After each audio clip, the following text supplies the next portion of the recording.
ازيكم؟ كل سنة وانتم طيبين. ان شاء الله كده ايام وهندخل على شهر رجب. أعاد الله عنا وعليكم بالخير يا رب وبالسرور والسعادة. وشهر رمضان خلاص، الايام قربت والايام في ثواني. النهاردة هنتكلم عن الاسكان الاجتماعي. يعني ايه اسكان اجتماعي؟ لحد دلوقتي في ناس بيتصلوا مش عارفين يعني ايه اسكان اجتماعي، من اهالي، من شقق الاهالي، من دار مصر، من كومباوند، من مثلا كومباوند مستثمرين. محدش يعرف الحاجات دي لسه لحد دلوقتي. بيتصلوا يقولوا احنا عايزين شقه. حضرتك عايز شقه فين؟ يقول عايز شقه في العاشر من رمضان. اسكان ولا اهالي؟ يقول لي هو ايه الفرق مثلا. انا دلوقتي هقول لكم على كل حاجه. انا هنا واقفه في 16 ده عند اول اسكان 16 اهوت. اللي في وشي هناك دوت عمارات الاوقاف. احنا عملنا فيديو على القناه ليها، ولو خدت بالكم دي مدرسه خاصه. ده اسكان 16 اهوت. دي شقق الاسكان بتاعت 16. كل اسكان الاجتماعي نازل 90 متر، 3 اوض ومطبخ وصاله وحمام. لكن الاندلس في هناك النرجس في شقق فيه 90 متر وفي شقق 75 متر. لو خدت بالكم اللي في وشي اللي هناك دوت اللي حي ال 15، اسكان حي ال 15 ال 16 اللي بيفصل اسكان ال 15 من 16. اللي اسم الشرطه هناك اهوت، والسوق وسنتر المجاوره.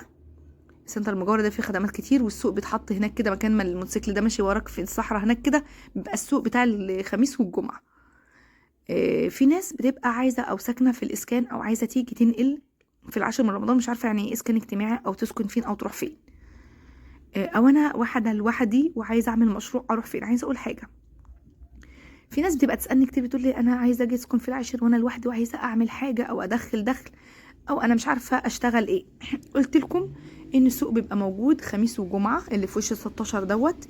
ناس كتير، تنظيف سمك، تبيع اي شويه حاجه. الدنيا ماشيه وحلوه قوي. هتفتح تحت العماره، ربنا هيسهل لك وهيرزقك. هتشوفي لولادك شغل في اي مصنع، هتفتحي فاكهه تحت البيت. يعني هتعملي اي مشروع تدخلي منه دخل وربنا يرزقك منه. الناس اللي بتبقى خايفه، اللي بتبقى لوحدها، اللي بيكلموني ومش عارفين يعملوا، فالدنيا بتمشي والحمد لله وكله بيبقى تمام. دوت اسكان 16 حي 16. 16 دلوقتي ماسك في شقق من 550 وفي شقق ب 600 وفي شقق اللي بصوا عشان اسعار، وفي 490 وب 480 تبع ما بيكون دفع قسط قد ايه، الشقه داخله توكيل عشان من رمضان ولا لا، الدور، التشطيب من جوه. فاهمين قصدي؟ عشان وتبع كمان القسط بيبقى قد ايه، عشان ما حدش يجي يقول لي طب هاتي لي الشقه انت قلتي ب 450 مثلا او 500 الف، انت جايبه لي شقه ب 550. فهمتوا قصدي؟ في شقه معانا للبيع في 16 اللي محتاج شقه في الحي 16 في اسكان 16 اسكان 15 اي اسكان في الجديد. احنا معانا شقق كتير موجوده في المكتب الحمد لله. طيب، عايزه اقول على حاجه وابشركم بحاجه مهمه جدا. الاول لسه ما اشتركش في القناه يشترك فيها ويفعل الجرس ويعمل شير للفيديو عشان الكل يستفاد، عشان هنقول كلام مهم جدا في الفيديو ده. وهبشركم ببشاره حلوه قوي ان شاء الله. ان شاء الله في طرح الايام الجايه في محافظات كتير نازله، ومنها محافظه العاشر من رمضان نازل فيها طرح في الاسكان الاجتماعي، شقق اسكان اجتماعي في طرح الايام الجايه. تابعوا معايا اليومين الجايين علشان هنزل لكم ان شاء الله على القناه الورق المطلوب ومفردات المرتب بتجيبوها ازاي، وما كانش عندك مرتب بتروحي المحاسب بيعمل لك ايه. هقول لكم على كل الحاجه دي. ولو انتوا حابين تشوفوا الدنيا فيها ايه من دلوقتي، في فيديو على القناه لو انا عايزه اقدم اسكان اجتماعي الورق كله اللي انا بجهزه، في فيديو على القناه بكل تجهيزات الورق لتقديم الشقق. اسمعوه شوفوا الدنيا فيها وابداوا جهزوا ورقكم علشان ان شاء الله في طرح جديد. وكمان حد كان طلب مني ان احنا يبقى عندنا في ناس ما بتعرفش تجهز الورق ده فبيروحوا لمستشار قانوني، او بيبقوا عايزين محامي يخلص لهم الحاجات دي. هشوف عندنا المكتب له في الشغل ده ولا لا، ولو فيه هقول لكم للي عايز يخلص ورقه ان شاء الله يبقى تبعنا في المكتب. بس لسه هقول لكم ده كله لما ابدا اتاكد ان الطرح قرب ينزل، او قبل ما الطرح ينزل بحاجات بسيطه. انتوا فهمتوا قصدي الدنيا هيبقى فيها ايه؟ فتابعونا الايام الجايه. حطوا لايك، انا شايفاكم بتسمعوا الفيديو كده ما حطيتوش اللايك، واسمعوا الفيديو اقل حاجه 5 دقايق عشان مش توقعوا لي مده المشاهده. الناس اللي بتبقى تستهزأ كده او تفكر ان انا بقول لهم بتعب فعلا في الفيديوهات دي، انا بلف طول النهار اصور لكم. يعني الحمد لله بفضل ربنا بتبقوا قاعدين وبتسمعوا على القناه او بتسمعوا الفيديو بتبقوا عارفين الدنيا فيها ايه، غير ما بتبقوا قاعدين مش عارفين الدنيا فيها. بتكلم في المكتب وانا قاعده، فبتعب فعلا على الفيديوهات في المونتاج. بصور ما بيعجبنيش بمسح وبروح اصور تاني. انتوا فاهمين قصدي؟ فحطوا لايك واشتركوا في القناه وفعلوا الجرس واعملوا شير للفيديو عشان الكل يستفاد زي ما انتوا بتستفادوا وغيرنا يستفاد.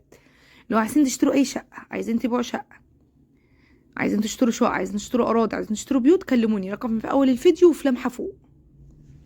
زي ما قلت لكم هيبقى في طرح جديد، ده كله اسكان ال 16 اللي انا ماشيه لكم فيه، ده في طرح جديد الايام الجايه، كله يجهز ورقه وكله يجهز نفسه. بشرة خير.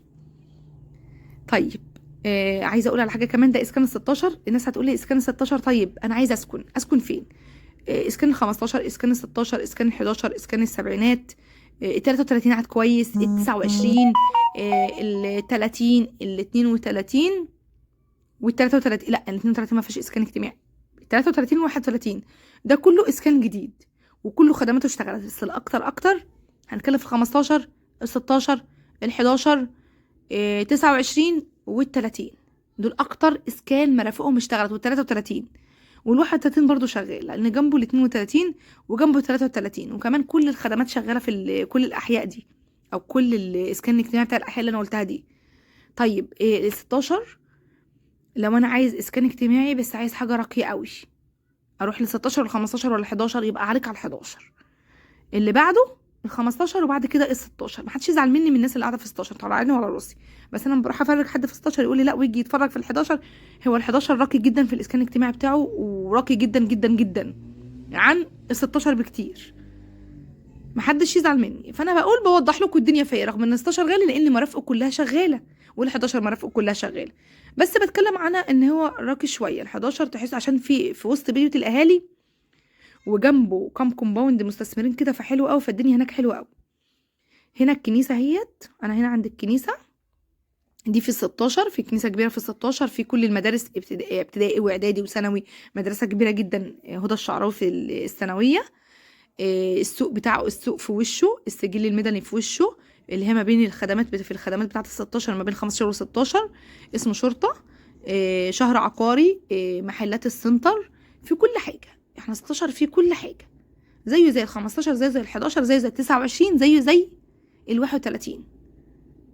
فده الاسكان الاجتماعي. يفرق عن البيوت الاهالي، او يفرق ايه عن الكومباوند بتاع مصر، دار مصر او مصر الحجاز. مصر الحجاز ده كومباوند خاص، الشقه فيه بين 70 متر او 75 متر، انا مش متذكره قوي، ماشي. لكن اسكان اجتماعي كله 90 متر زي ما قلت لكم، عاده حي نرجس في شقه 70 متر 75 متر، وفي شقه 90 متر. لكن دار مصر كومباوند مقفول عليه. الاسعار هناك عايزه اقول ان الشقه هناك وصلت 1,800,000 و1,700,000 في دار مصر.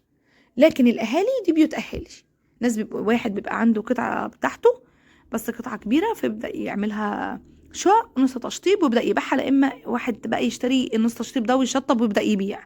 انتوا فاهمين قصدي ازاي؟ فده الفرق. الاسعار وصلت في الاسكان الاجتماعي في من 500.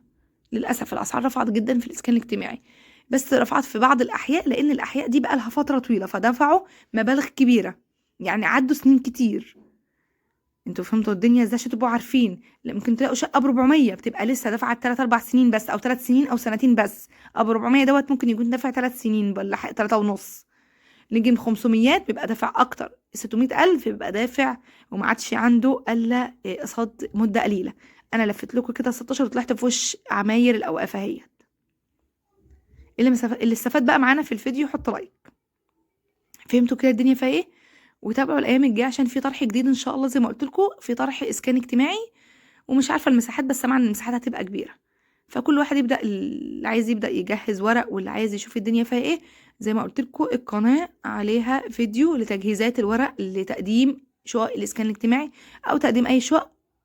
بيبقى كل الورق اللي مطلوب انا قايله لكم عليه تعملوه ازاي. وزي ما قلت لكم ان شاء الله الايام الجايه اشوف المكتب عندنا لو هيتولى الحاجه دي، هقول لكم برده في الفيديو بتاع ازاي تقدمي وازاي تخلصوا ورقكم وايه الورق المطلوب للاسكان الاجتماعي. وبكده خلصنا الفيديو بتاعنا. وادي الاسكان الاجتماعي هو زي ما انتم شفتوا، كله نموذج واحد، اسكان اجتماعي يعني نموذج واحد ما فيهوش اي اختلاف. كل الشقق 90 متر، كل الشقق 3 اوض ومطبخ وصاله وحمام. انتوا بس في ناس بياخدوا بقى يغيروا الشقه، بيعملوها سوبر لوكس وبيغيروا السباكه والكهرباء. ونصيحه من اي حد واخد شقه اسكان اجتماعي قبل ما تقعد فيها بس غير سباكه الحمام عشان ما يبقاش عندك ترشيح بعد كده. وبكده خلصنا الفيديو بتاعنا، يا رب اكون قدرت افيدكم.